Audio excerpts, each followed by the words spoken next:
There are hundreds of small towns in Brazil with a few things in common. A little town square, few streets, and communities where every dweller knows one another.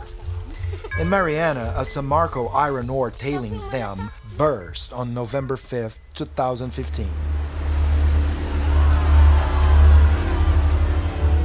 With no contingency plan in place and not even a warning system, a river of mud washed the village of Bento Rodrigues out of existence with 19 casualties. The mudslide destroyed everything in its 600 kilometers path towards the ocean in the worst environmental disaster in Brazil's history. When I came home, I saw there was nothing left. Everything I had was carried by the mud. All I had was the clothes they'd given me. I came running and I was already crying. I saw everything had been destroyed and I said, my people are dead, my people are dead.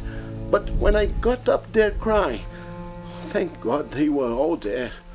We are all desperate, son. Everyone is screaming and crying. Mother is screaming, my boy. You got it? Yeah, I can't even describe it.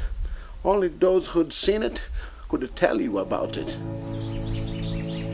The residents of the village of Bento Rodrigues are now living a situation that is emotionally similar to that experienced by war refugees. They had to flee their homes before imminent danger, leaving all their belongings behind. But here, it's actually worse, because they know they won't ever return to their homes. There is no hope here. Only memories.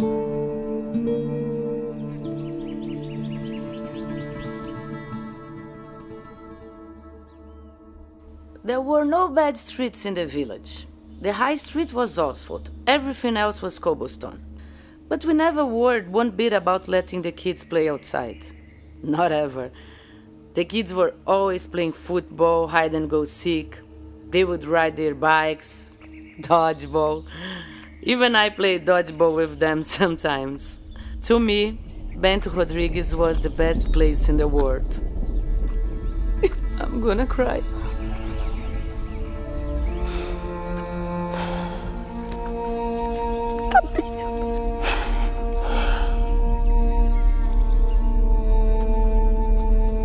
My street was cobblestone, and we had a meeting corner where we all hang out. We'd always be there. Every afternoon, all these women would get together and chat and play cards. We'd bring big chairs and a mat and chat and play cards in the afternoons.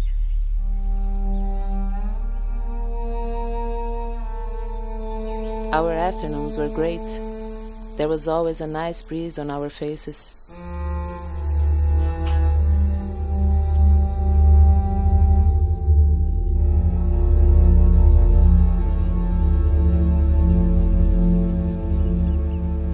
This was our house, our home. Every Saturday, we would get our guitars and play. On the porch? Yes, on our porch, this very porch.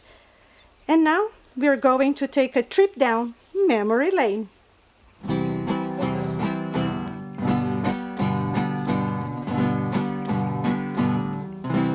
Meu amor, lhe peço se está me ouvindo. Aonde estiver, mando o meu recado. Volte novamente para os braços meus, pois meu coração está apaixonado.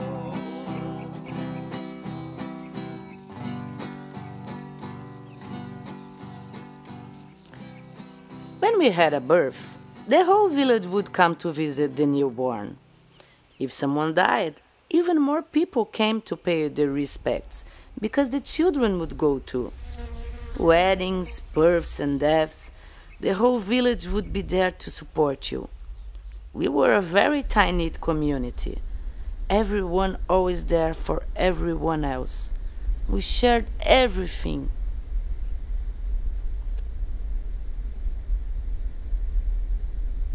Além do rio azul, as ruas são de ouro e de cristais. Ali tudo é vida, ali tudo é paz, morte e choro. Nunca mais tristeza e dor. Nunca mais morte e choro. Nunca mais. The school was lovely. The building was very colorful. We had classes on Wednesday and on Thursday the tragedy. And it was all gone.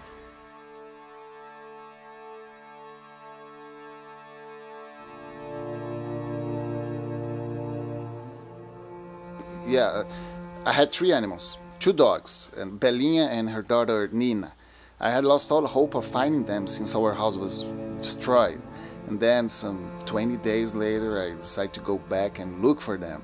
They cornered off the area so no one could go there. But I managed to sneak in, you know. And when I was about 300 meters from where my house used to be, I saw our fridge and wardrobe of ours. And my son was with me and we both cried. And then I saw something moving under the roof tiles, and it was Nina. And we called her and she came to us. In that moment we forgot everything else. And I said, let's grab her and get out of here. I don't care about looking for anything else. Let's go before someone finds us here. And everyone was so happy because we lost everything, but a dog is part of our lives. The weekends were one of my favorite things. I would take the kids to swim in Aqua Santa. It was very deep. The boys would somersault into the water. I would jump in too, but I didn't do any somersaults. My weight wouldn't allow me to. But I would take rubber rings made out of tires' inner tubings, and we would play in the water. We tried to swim through the hole in the middle. I couldn't. I wouldn't fit.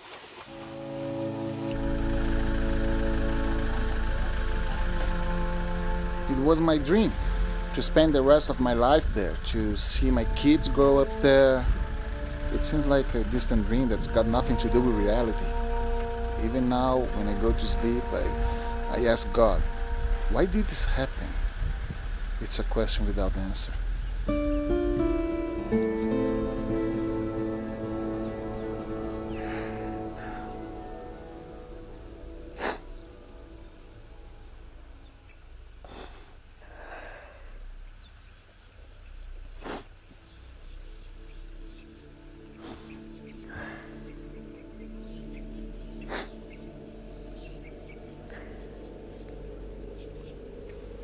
As a sign of respect for the life that existed here, as a sign of respect for those who died here, and as a sign of respect for Brazil, it is of vital importance to build a memorial for Mariana so that this tragedy is never forgotten nor repeated.